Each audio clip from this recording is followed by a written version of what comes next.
मैं दिल्ली में भी, मुंबई में ऑफिस खोला उद्योग का। मैंने कहा मैं दिल्ली में भी ऑफिस खोलूँगा, तो हनुमान मंदिर के सामने बिहार एम्पोरियम पर मैंने एक बड़ा ऑफिस बनाया ताकि उद्योगपति आ सकें। लेकिन जिस दिन मैं यहाँ आया उद्योग का ऑफिस खोलने, और जब उद्योग मंत्री के नाते मैं लौटा, तो जाते हुए तो मैं उद्योग मंत्री था और लौटा लैंड करते ही मैं पूर्व उद्योग मंत्री हो गया। और नीतीश बाबू पलट गए। एक दिन पहले ही मेरे बगल में बैठे थे और मैंने पूछा सब कुछ ठीक है ना सर? तो उन्होंने कहा नहीं नहीं एकदम सब ठीक है। और मुझे नहीं पता था वो बदल जाएंगे, वो रातों रात पलट जाते हैं, उनको पता नहीं कौन सा पलटने का। बचपन में कई बार बच्चों को आदत होती है पलटने का, लेकिन वो पलट गए।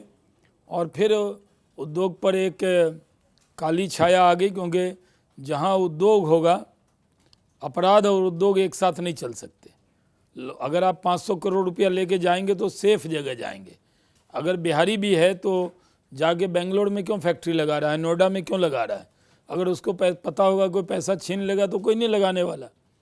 तो अब बिहार में थोड़ा उद्योग का मध्यम हुआ, लेकिन मैं इतना कह सकता हूँ कि मुझे एक बार केसी त्यागी जी ने कहा कि आप बहुत भारत सरकार के मंत्री रहे, बड़े पद पे रहे, राष्ट्रीय प्रवक्ता रहे, मोर्चा माइनॉरिटी मोर्चा के अध्यक्ष रहे, सेंट्रल इलेक्शन कमेटी में रहे, लेकिन आपको लोग, बिहार के लोग उद्योग मंत्री के तौर पर ही जानेंगे, क्योंकि आपने वहाँ बहुत अच्छा काम किया।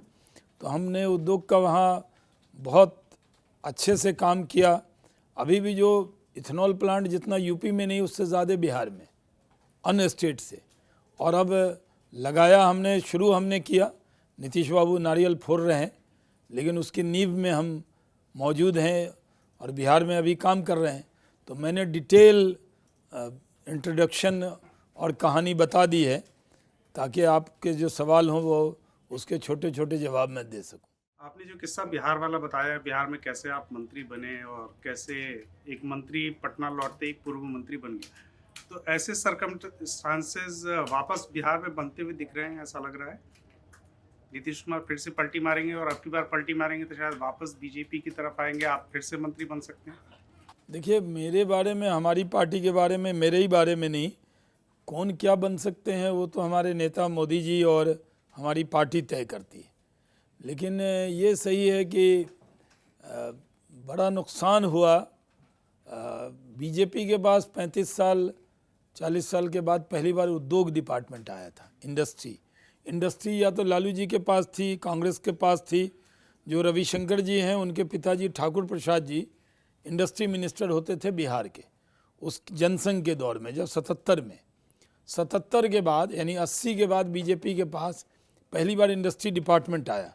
पहले तो एनडीए गवर्नमेंट में नीतीश जी के पास भी था, तो कहाँ इंडस्ट्री लगती थी। ये तो ऐसा डिपार्टमेंट था जिसको मिलता था उसको कोई मिलने नहीं जाता था, क्योंकि यहाँ कोई काम नहीं था। हमने काम खड़ा किया। हमने तो ये जो आपका ऑफिस है, इससे भी छोटा चेम्बर मिनिस्टर का था।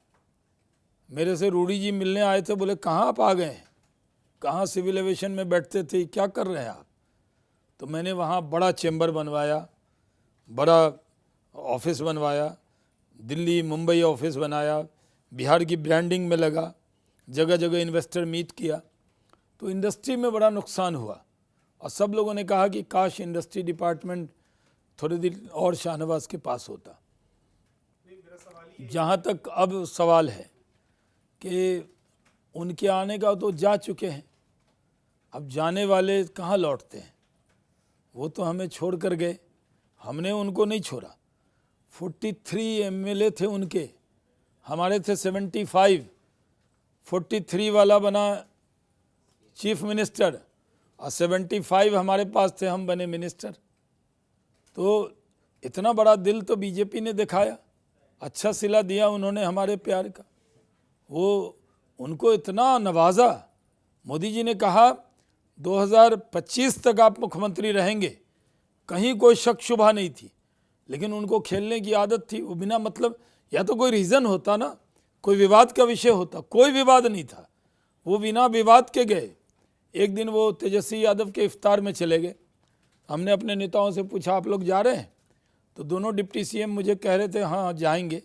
बाद में वो दोनों कह रहे हम नहीं जा रहे।